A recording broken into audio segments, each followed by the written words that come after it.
అందరికీ నమస్తే. This is Sai Kumar. Welcome back to Shri Sai tutorial. ఈ రోజు న్యూస్ పేపర్స్ లో వచ్చినటువంటి విద్యా ఉద్యోగానికి సంబంధించినటువంటి అన్ని అప్డేట్స్ గురించి మనం పూర్తి వివరాలను అయితే క్లియర్ గా తెలుసుకుందాం. తెలుసుకునే ముందు వీడియోని చూస్తున్నటువంటి ప్రతి ఒక్కరూ మీకు ఉపయోగపడ్డది అనిపిస్తే లైక్ చేసి మీ యొక్క ఫ్రెండ్స్ కూడా షేర్ చేసేటువంటి ప్రయత్నం అయితే చేయండి. ఇలాంటి క్వాలిటీ అప్డేట్స్ తో పాటు ఎట్ డిఎస్సి ఇతర పోటీ పరీక్షలకు సంబంధించిన regular latest updates, guidance, free class అనేటువంటి కూడా మీరు పొందాలి అనుకుంటే ఈ వీడియో క్రింద ఉన్నటువంటి సబ్స్క్రైబ్ బటన్ క్లిక్ చేసుకొని పక్కనే ఉన్నటువంటి all notification bell icon click చేస్తే నేను చేసేటువంటి ప్రతి వీడియో కూడా మీకు నోటిఫికేషన్ రూపంలోకి అయితే రావడం అనేటువంటిది అయితే జరుగుతుంది. అదేవిధంగా టెట్ డిఎస్సి ఇతర పోటీ పరీక్షలకు సంబంధించి చాలా ఫ్రీ మెటీరియల్, అదేవిధంగా డైలీ కరెంట్ అఫైర్స్ అనేటువంటివి రెగ్యులర్గా మన గ్రూప్స్లో మీకు షేర్ చేయడం అయితే జరుగుతూ ఉన్నది. ఇంకా ఎవరైనా మన గ్రూప్స్లో జాయిన్ అవ్వని వాళ్ళు ఉంటే ఈ వీడియో యొక్క టైటిల్ మీద క్లిక్ చేసింది అనుకోండి, డైరెక్ట్గా మీకు బ్లూ కలర్లో లింక్స్ అనేటువంటివి వస్తాయి. మొదటి లింక్ పైన క్లిక్ చేసుకొని గ్రూప్లో జాయిన్ చేసి ఈ ఫ్రీ సర్వీసు లేటెస్ట్ అప్డేట్స్ పొందొచ్చు. అక్కడే రెండవ లింక్ మన యాప్ యొక్క లింక్ కూడా ఉంటుంది. టెట్ డిఎస్సికి సంబంధించి చాలా ఫ్రీ మెటీరియల్ అనేటువంటిది యూస్ఫుల్గా ఉండే విధంగా అక్కడ అందుబాటులో ఉన్నది. కాబట్టి యాప్ను కూడా డౌన్లోడ్ చేసుకోండి. ప్లే స్టోర్లోకి వెళ్ళి శ్రీ సాయి ట్యూటోరియల్ అని డైరెక్ట్గా సెర్చ్ చేసినా కూడా వస్తుంది. ఆ రకంగా కూడా మీరు డౌన్లోడ్ చేసుకొని యూజ్ చేసుకునేటువంటి ప్రయత్నం అయితే చేయండి ఈ ఫ్రీ మెటీరియల్ అనేటువంటిది. ఇక మొదటి అంశాన్ని చూసుకుంటే టీచర్ల రేషనలైజేషన్ సమ్మర్లో అనేటువంటి ఒక అప్డేట్ అనేటువంటిది ఈరోజు మనకు రావడం అనేటువంటిది అయితే జరిగింది. అయితే ఇక్కడ చాలామంది అభ్యర్థులు కనుక చూసుకుంటే ఇది అనేటువంటిది మనకు షేర్ చేసి అసలు పోస్టులు అనేటువంటి డిఎస్సిలో ఉండేటువంటి అవకాశం ఉంటుందా, మరి రేషనలైజేషన్ జరుగుతాయి అనేటువంటి అంశాన్ని అయితే అడుగుతూ ఉన్నారు. క్లియర్గా ఒకసారి ఆర్టికల్ చదివిన తర్వాత దీనికి సంబంధించినటువంటి అనాలిసిస్ అనేటువంటిది మీకు అందించేటువంటి ప్రయత్నం చేస్తాను. గతంలో ఎట్లా జరిగింది, మళ్ళీ దాని తర్వాత డిఎస్సీలు అనేటువంటి ఉండేనా లేదనేటువంటి అంశాల గురించి మనం మాట్లాడుకునే ప్రయత్నం అయితే చేద్దాం. అక్కర్లేని చోట పోస్టుల కోత, అవసరం ఉన్న చోట భర్తీ, 10 ఏళ్ల తర్వాత కసరత్తు, జీవో 25 ప్రకారం సర్దుబాటు, మిగులు టీచర్లకు కౌన్సిలింగ్ ద్వారా పోస్టింగ్, త్వరలో సర్కారుకు విద్యాశాఖ ప్రతిపాదనలు అనేటువంటి అంశాన్ని అయితే మనం ఇక్కడ చూడొచ్చు. ప్రభుత్వ టీచర్ల రేషనలైజేషన్కు రంగం సిద్ధమవుతుంది. వచ్చే వేసవి సెలవుల్లో ఈ ప్రక్రియను చేపట్టేందుకు స్కూల్ ఎడ్యుకేషన్ అధికారులు కసరత్తు చేస్తున్నారు. విద్యార్థులు లేకపోయినా తక్కువగా ఉన్నా అక్కడ మిగులుగా ఉన్నటువంటి టీచర్లను విద్యార్థులు ఎక్కువగా ఉండి టీచర్లు సరిపోని స్కూళ్లకు బదిలీ చేయనున్నారు. దీనికి సంబంధించినటువంటి ప్రతిపాదనలు స్కూల్ ఎడ్యుకేషన్ అధికారులు త్వరలోనే సర్కారుకు పంపించేటువంటి యోచనలో ఉన్నారు. రాష్ట్ర వ్యాప్తంగా ప్రస్తుతం 26,000 బడుల్లో కనుక చూసుకుంటే మనకు 1.10 అంటే 1,10,000 మంది టీచర్స్ అయితే పనిచేస్తున్నారు. చాలా చోట్ల విద్యార్థుల నిష్పత్తికి తగినట్లుగా టీచర్లు లేక ఇబ్బందులు అనేటువంటి తలెత్తుతున్నాయి. తాత్కాలిక పద్ధతిన ప్రతి ఏటా స్కూళ్లు ప్రారంభమైన తర్వాత టీచర్లకు వర్క్ అడ్జస్ట్మెంట్ చేస్తూ వస్తున్నారు. ఈ సమయంలోనూ పొలిటికల్ ప్రెషర్తో అధికారులకు ఇబ్బందులు అయితే తప్పడం లేదు. ప్రస్తుతం రాష్ట్రంలో 1:16, 1:17 టీచర్ స్టూడెంట్ రేషియో కొనసాగుతున్నది.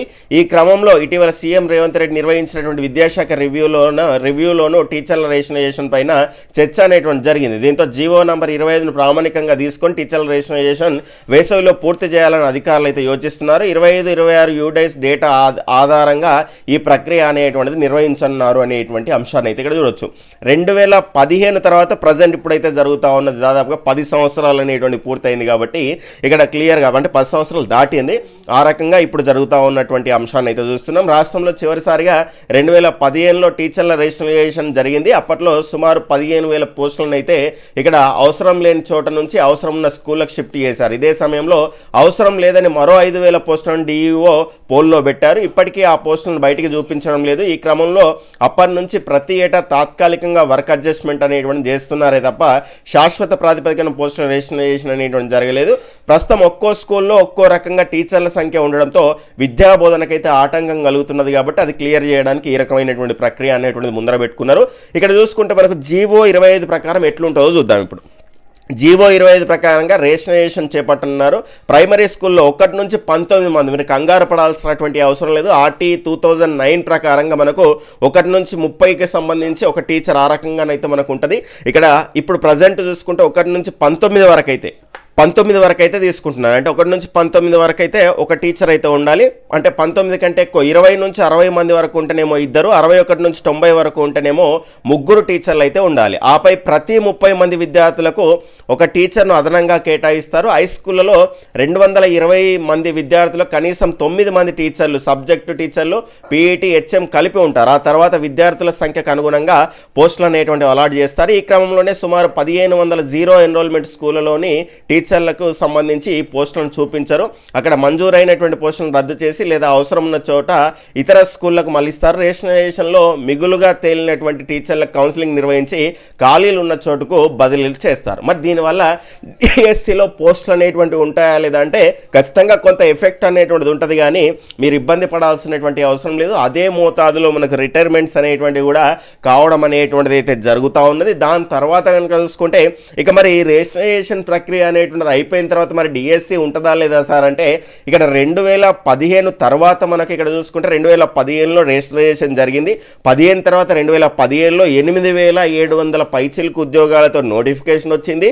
మరి దాని తర్వాత కూడా ఈ రకంగా వర్క్ అడ్జస్ట్మెంట్ అదే అటువంటి పేరుతో మనకు లోపల జరిగినప్పటికి కూడా 2024లో 11,000 పోస్టులతో మనకు నోటిఫికేషన్ అనేటువంటిది రావడం అనేటువంటిది జరిగింది. కాబట్టి కొంతవరకు ఎఫెక్ట్ ఉన్నా కూడా ఇక డిఎస్సి అనేటువంటిది ఉండదు అనేటువంటిది అయితే ఏముండదు. ఎందుకంటే అదే విధంగా మనకు రిటైర్మెంట్స్ అనేటువంటివి ఏ రకంగా అయ్యాయో మనం క్లియర్గా చూసుకున్నాం. 2026లో ఎస్జిటీలో 6,000 మనకు రిటైర్మెంట్ అయితే అవుతున్నారు. మొత్తంగా ఇది ఏపీకి సంబంధించి అంటే దానికి మోతాదులో మనకు అదే మోతాదులో కొంతవరకు అయితే మనకి ఇక్కడ కూడా ఖాళీలు అనేటువంటివి జరుగుతాయి. కాబట్టి ఆ అంశాన్ని మీరు మైండ్లో పెట్టుకోండి.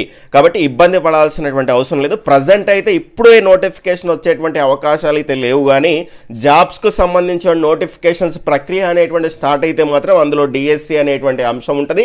ఆల్రెడీ నవీన్ నికోలస్ గారిని కలిసినటువంటి సందర్భంలో బీఎడ్కి సంబంధించినటువంటి అభ్యర్థుల సంఘం వాళ్ళు ఖచ్చితంగా 40,000 ఉద్యోగాల్లో డిఎస్సి అనేటువంటి అంశం పోస్టులతో అనేటువంటిది ఉన్నది అనేటువంటిది, అంటే ఇన్ని పోస్టులు అని చెప్పలేము అని క్లియర్గా చెప్పడం అయితే జరిగింది. కాబట్టి 6 నుంచి 10,000 వరకు ఖచ్చితంగా డిఎస్సి అనేటువంటిది ఉంటుంది, కానీ కొంత టైం తీసుకునేటువంటి అవకాశం అయితే ఉంది.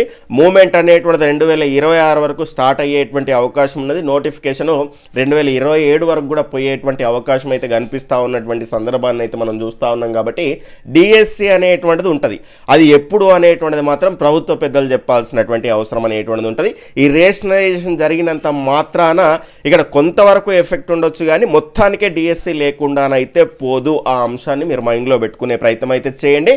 చదవాల్సినటువంటి అంశాలు కూడా చాలా ఎక్కువగానే ఉన్నాయి. జీకే కరెంట్ అఫైర్స్ కానీ, పిఐఈ కానీ, పిఐఈలో సైకాలజీ ఉన్నది. 9th to 10th link topics SGT వాళ్ళు చదవాలి.